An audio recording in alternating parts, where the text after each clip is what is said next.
चराचरा शक्ती नांदत आहे। आपण सर्वजण एकतेने प्रणाम करू।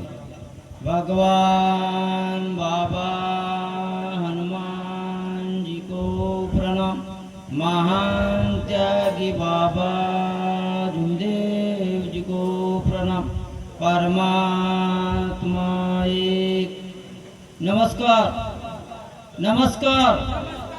भगवत प्राप्ति के लिए परम पूज्य परमात्मा एक सेवक मंडळ वर्धमान नगर नागपूरच्या वतीने आणि महान त्यागी बाबा जुमदेवजीच्या आदेशानुसार आजचे भगवत कार्याचे मासिक नवे हवन 2 ठिकाणी नुकतेच हवन पार पडलेले आहे। त्या निमित्ताने ही चर्चा बैठक आयोजित केलेली आहे। या चर्चा बैठकीमध्ये सृष्टीचे निर्माता जगाचे विधाता स्वयं शक्तिशाली भगवान बाबा हनुमानजी उपस्थित आहेत। यांना माझा प्रणाम। तसेच आम्हा सर्वांचे सद्गुरू, मानव धर्माचे संस्थापक, मानव धर्माचे मठाधिपती, अंधश्रद्धा, वाईट व्यसन, स्त्री भूतन हत्या, जातीय भेदभाव नष्ट करणारे आम्हा सर्वांचे थोर पुरुष, आम्हा सर्वांचे गुरु महान त्यागी बाबा जुमदेवजी उपस्थित आहेत। यांना माझा प्रणाम। तसेच बाबाच्या सुख दुःखाच्या वेळेस बाबाच्या कार्याला मदत करणारे, आपले उर्वरित आयुष्य बाबांना देणारे आम्हा सर्वांची मातोश्री वाराणसी आहे ठुपीकर उपस्थित आहेत। आईंना माझा प्रणाम। तसेच आजच्या चर्चा बैठकीचे अध्यक्ष सन्माननीय पौरा परिसरातील मार्गदर्शक गबने साहेब यांना माझा नमस्कार। तसेच आजच्या चर्चा बैठकीचे संचालक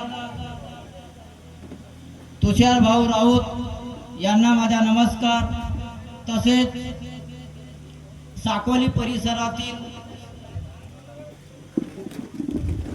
साकोली शाखा परिसरातील संचालक सन्मान्य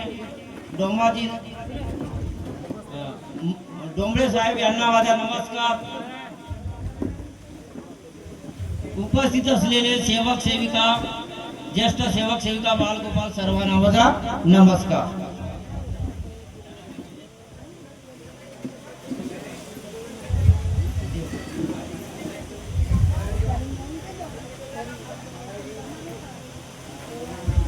विषय ही चर्चा बैठक 4 तत्व 3 शब्द 5 नियमाच्या आधारे सुरू झालेली आहे।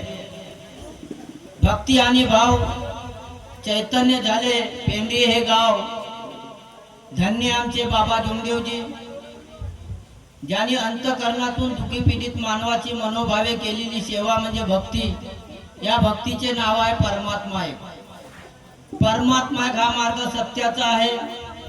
परमात्मा एक हा मार्ग ज्ञानाचा आहे, परिवर्तनाचा आहे। यावे ज्ञानासाठी आणि निघावे सेवेसाठी बाबांनी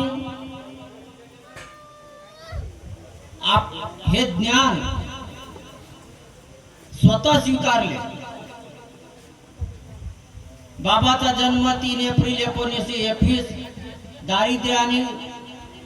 दारिद्र्य कुटुंबामध्ये जन्म झाला आणि मानव धर्माचे रहस्य लिहून दिलेले आहे। माणसाने माणुसकीने जगणे हाच खरा धर्म आहे। साधा आणि सोपा आहे, परंतु आचरणात आणि कृतीमध्ये आणणे मात्र कठीण आहे। केल्याने होत आहे, आधी केल्याची पाहिजे।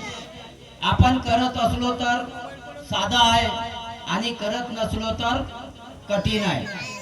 बाबा हनुमानजीची प्राप्ती 1946 मध्ये केली आणि एका सृष्टीच्या विधात्याची प्राप्ती। जिंदगी में डर कर लहरों से भागकर नौका पार नहीं हो जाती, अपने सपनों को पाने के लिए डरने वाले की हार नहीं होती। या म्हणी प्रमाणे बाबांनी 1948 मध्ये एका भगवंताला प्राप्त केले, आपला कुटुंब सुखी केला आणि जगाचा विचार केला।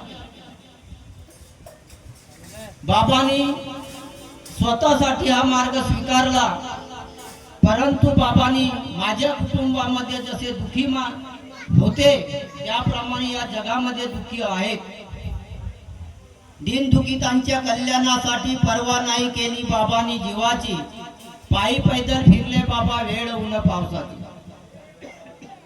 माझ्या बाबांनी आशा नाही केली कधी पुरणपोळीची, बाबाची साधी राहणी चटणी भाकर खायची. बाबांनी ऊन वारा पाऊस याची पर्वा न करता वेळेवर जो साधन मिळत होता त्या साधनाने पायदळ सुद्धा जात होते. अशा परिस्थितीमध्ये बाबांनी अशा मानवांना मिळाले आणि अशा मानवांना भेटले की ती तहानलेली आहेत, पाण्याची वाट पाहत आहेत, नाल्यामध्ये पडलेले आहेत. अशा मानवांना तत्वशब्द नियमाची मलमपट्टी लावून या मानव धर्माच्या सागराकडे ओढले आणि आज आमची तहान भूक हरवून गेलेली आहे. धन्य मेरे बाबा हुए जन्म रत्नों की खान है, मानवता के हुए पुजारी बाबा त्यागी मान है. बाबा 1984 मध्ये महान त्यागी ही पदवी मिळाली. बाबांना 1988 मध्ये मठाधिपती ही पदवी मिळाली. पहा, म्हणून अमर कीर्ती जगी केली असा तो महान त्यागी माझा, अमर कीर्ती जगी केली असा तो महान त्यागी माझा, दुःख जाणिले सेवकांचे असा तो आमचा सर्वांचा जागृत राजा. बाबांना मी जागृत राजे का म्हटले आहे? कारण जे आमच्यावर परिस्थिती होती, आम्ही खायला अन्न मिळत नव्हता, बाहेर वाद्याने होतो, आणि म्हणून बाबांना मी जागृत राजा म्हटले आहे. पहा, बाबांनी आमच्यासाठी सर्वच काही केले, बाबांनी सर्वच काही आम्हाला दिले, पण आम्ही काहीच दिलो नाही. आपण शनिवार दिवस आला का उपवास पकडतो, बाबाची जयंती आली की उपवास पकडतो. जे जे आपले मार्गातले सण येतात त्या उपवास पकडतो. पण तुम्ही असा उपवास पकडा की आज मी तत्वशब्द नियमाचे पालन करीन, कोणाशी तिरस्कार करणार नाही, कोणाची निंदा करणार नाही, हा उपवास पकडा आणि तो तुमच्या परिवारामध्ये तो उपवास सार्थक राहील. म्हणून आपण, बाबांनी आम्हाला त्यागी बनवले, आम्ही त्यागी झालो, पण आपण त्यागातला अनुभव तुम्हाला आठवत नाही, कोणी सांगू शकत नाही, आपल्याला बोलता येत नाही. म्हणून चर्चा बैठक बाबांनी बैठकीत जा म्हटले. आपण बैठकीत जात नाही, आणि आपण जर चर्चा बैठकीत गेलो नाही तर आपला संस्कार घडू शकत नाही. संस्कार घडवासाठी आपल्याला बैठकीत जाणे जरुरी आहे. आई वडिलांची सेवा करा, तरच तुमचा परिवार सुखी राहील. संस्कार घडवायचा असेल, आई वडिलांची सेवा करा, मुलांकडे लक्ष द्या. मुलींनी आपल्या वडिलांची पगडी खाली पडू देऊ नका, तरच या मार्गाचा विजय झाल्याशिवाय राहणार नाही. एक अनुभव सांगतो.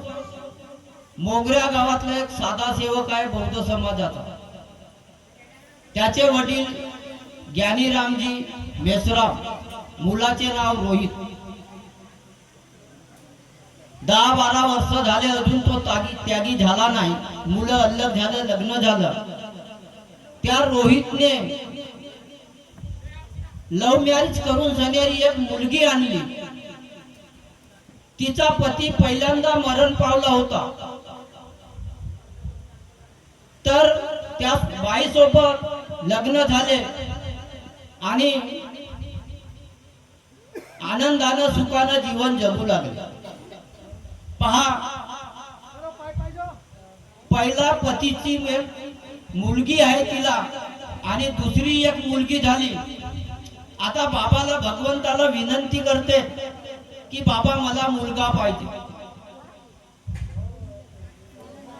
तर पती म्हणते मला मुलगा पाहिजे आणि पत्नी म्हणते की माझ्या पतिदेवाची इच्छा पूर्ण करा नको. पहा, परमेश्वर शब्दावर कसा उभा होते.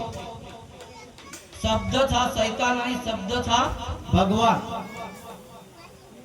तर त्या बाईला गर्भधारणा झाली.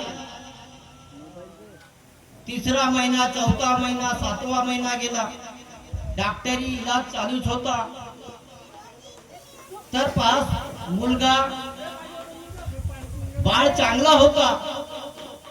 9व्या महिन्यापर्यंत त्यानं डॉक्टरी इलाज केला, कार्य घेत गेला, पण त्यानं काही माझ्याजवळ सांगलं नाही. आणि एक गोष्ट त्याच व्यक्तीनं, रोहितनं पिंकेपार बोद्रा त्या ठिकाणी भाग पाहायला गेला. तर त्या ठिकाणी की तुला मुलगा होणार. त्यानं पंचांग पाहिलं, तो चक्र राहते, त्या चक्रावर बोट मांडावं लावलं. बापू म्हणते तुला मुलगा होणार आहे. तेही गोष्ट माझ्याजवळ सांगलं नाही आणि म्हणते आता डिलिव्हरीची वेळ झाली तर मी दवाखान्यात नेतो. तर बापू म्हणला अडचण आली तर मला फोन कर. तर अडचण आली म्हणते. तर मी म्हणला 21चा तीर्थ त्याच ठिकाणी करून घे, हातपाय धुवून येणारी. डिलिव्हरी सुखरूप झाली आणि डिलिव्हरी झाल्यानंतर तो मुलगा मरण पावला. आता त्या कर्मचाऱ्याला अडचण पडली का मुलगा मरण कसा पावला. धावपकड चालू त्या कर्मचाऱ्यालाच लागली.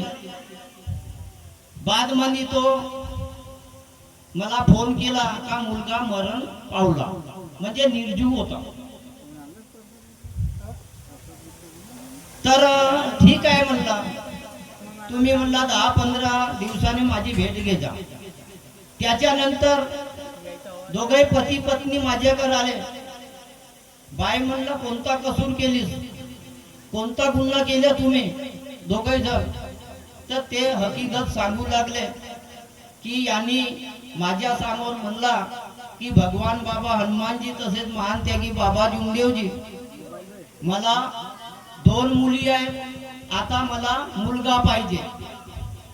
तर मला असा वाटला म्हणते की माझी मुलगी आहे तिच्या वर्चस्व कमी होईल, यांना मुलगा द्या नको, यांची इच्छा पूर्ण करा नको. आणि हा सांगते का मी पंचांग पाहिलो. त्याला विचारलो कोण्या गावी गेलतो, तर पिंके पारला गेलतो म्हणते. तर बापू म्हणला ह्या तुमच्या गलत्या तुम्ही सांगल्या नाही, अशी आपत्ती आली नसती. म्हणून माफी मागला त्यानं का बाप तुम्ही माफीचे कार्य घेऊन घ्या, जे गलती झाली ते झाली, पण असा याच्या पुढे करा नको. म्हणजे ते सांगण्याचा तात्पर्य का ते बैठकीत जात नव्हते. आणि जे आपण सांगतो, मार्गदर्शन करतो, याच्यामध्ये आपल्याला कोणी कोणती अडचण सांगते तर आपली सुधारणा होते. म्हणून तत्वशब्द नियमाचे पालन करा, चर्चा बैठक जाण्याचा प्रयत्न करा. एवढे बोलून मी आपल्या 2 शब्दाला विराम देतो. सर्वांना माझा नमस्कार.